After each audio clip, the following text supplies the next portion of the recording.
रहे हैं, क्योंकि ग्लोबल मार्केट्स की बहुत ही खूंखार किस्म की चार्ट्स को इग्नोर नहीं कर पा रहे हो। जब तक ग्लोबल मार्केट्स में जोर से नीचे का झाड़ शुरू नहीं हो रहा है तो नहीं हो रहा है, पर उसको इग्नोर तो नहीं कर सकते कि भाई किसी भी टाइम पे ग्लोबल मार्केट से बहुत बड़ा संकट आ सकता है।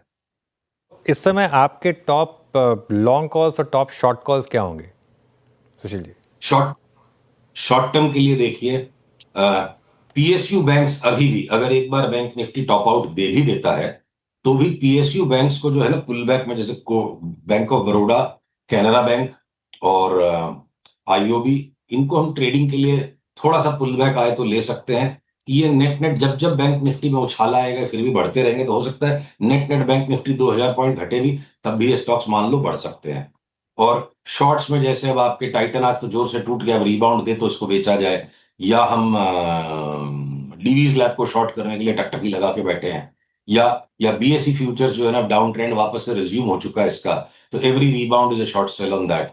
अगर अगर मैं डॉक्टर रेड्डीज में भी आज जैसे ब्रेकडाउन होना शुरू हो गया तो ये वापस शॉर्ट सेल है। पर पर अगर हम एफएमसीजी स्टॉक्स की तरफ लौटते हैं, ध्यान को लौटाते हैं, तो कोलगेट, हिंदुस्तान लीवर बाइज है। एशियन पेंट्स एक बार इतना बढ़ गया तो खाली टेक प्रॉफिट है, फिर 200 रुपए घटते हैं उसको लेना है।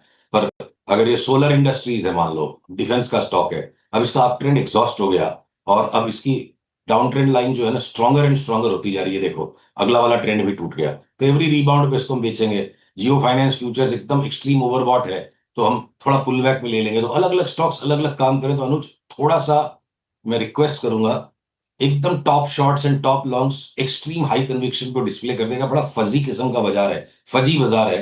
तो इसमें फर्जी नहीं, फजी फजी। तो फजी बाजार में रोज रोज देख देख के काम करने की चीज है, तो बहुत ज्यादा स्ट्रांग टोन में बात करूं तो क्या पता आपके दर्शकों की शायद हानि ना हो जाए, इसलिए दबी जबान में आज बात करूंगा।